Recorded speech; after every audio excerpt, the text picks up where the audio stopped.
नमस्कार दोस्तों, मैं हूं शैलेंद्र। स्वागत करता हूं आपका अपने YouTube चैनल पर।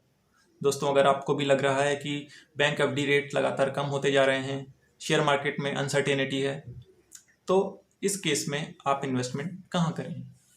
तो ऐसे समय में भारत सरकार एक स्कीम लाई है रिजर्व बैंक के माध्यम से, जिसका नाम है floating rate saving bond scheme, FRSB scheme 2020 taxable.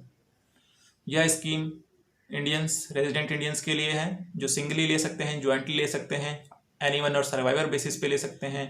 HUF Hindu undivided family भी इस स्कीम को ले सकती है। नॉन रेजिडेंट इंडियन इस स्कीम का लाभ नहीं ले सकते। अगर आप रेजिडेंट इंडियन है, आपने सब्सक्रिप्शन लिया है और आप सब्सिक्वेंटली NRI बन जाते हैं, तो स्कीम चालू रहेगी आपके लिए, कोई प्रॉब्लम नहीं होगा। स्कीम क्या है?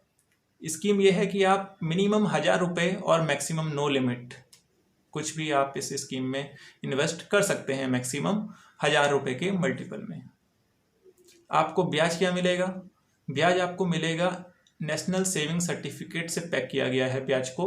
जो भी NSE का ब्याज रहेगा, सरकार 1 जुलाई और 1 जनवरी को घोषित करती है, उससे 0.35 यानी 35 बेसिस परसेंट पॉइंट आपको ज़्यादा मिलेगा। आज की रेट में 6.80 है, तो अगर आप आज लेते हैं 6.80 प्लस 0.35 यानी कि 7.15 आपको मिलेगा, जो पेबल रहेगा 1 जनवरी 2021 तक। 1 जनवरी को ब्याज फिर चेंज होगा। अगर NSE का ब्याज 6.80 से 6.90 होता है, तो आपका भी 7.25 हो जाएगा। अगर 6.80 से 6.70 हो जाता है, कम होता है, तो आपका भी 7.05 हो जाएगा।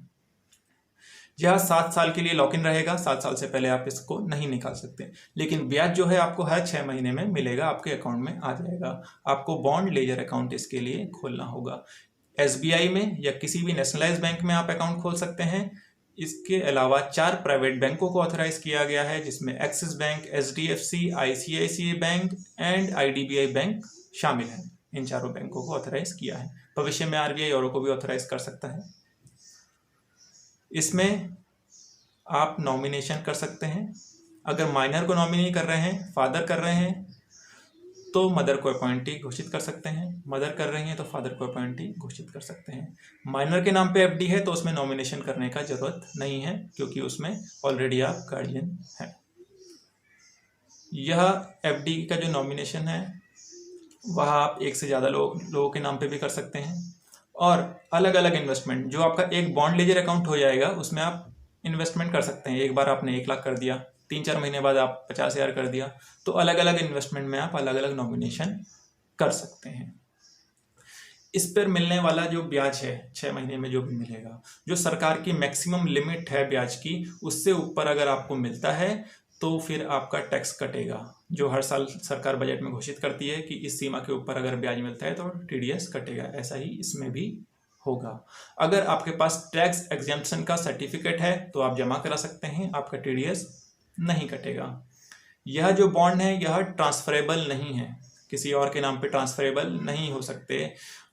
तब तक अगर आपका डेथ होता है, तो ही सिर्फ नॉमिनी के नाम पर ट्रांसफर होंगे।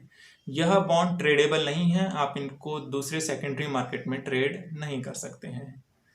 साथ ही साथ यह बॉन्ड, इसके ऊपर आप कोई लोन नहीं ले सकते, जैसा कि आप FD के ऊपर ले सकते हैं। इस बॉन्ड के ऊपर आप लोन भी नहीं ले सकते हैं।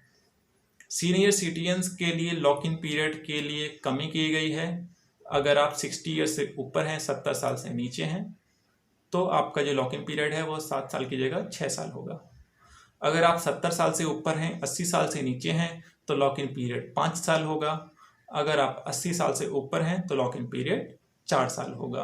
अगर आप ज्वाइंट नेम से लेते हैं और एक आदमी सीनियर सिटीजन है, दूसरा नहीं, तो भी आपको यह लाभ मिलेगा।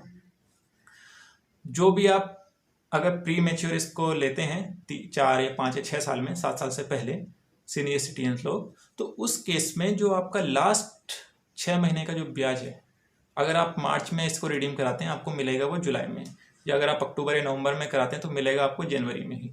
तो उस पीरियड का जो ब्याज है, उसमें 50% कम मिलेगा आपको, जो लास्ट 6 महीने का होगा। तो यह हो गई पूरी स्कीम। किसी भी बैंक्स मैंने आपको बताया कहाँ कहाँ से मिलेगी, उन बैंक्स को सरकार 0.5% ब्रोकरेज भी प्रदान करेगी। यह तो हो गई पूरी स्कीम की जानकारी। किस केस में अगर आप ऐसे इन्वेस्टर हैं, आपको मध्यम अवधि में आप इन्वेस्ट करना चाहते हैं, अनसर्टेनिटी नहीं चाहते और अच्छा ब्याज रेट ऑफ इंटरेस्ट भी चाहते हैं तो आप इसमें इन्वेस्ट कर सकते हैं। इसके अलावा मैंने पहले भी एक ऑप्शन आपको एक्सचेंज ट्रेडेड फंड्स के बारे में बताया है।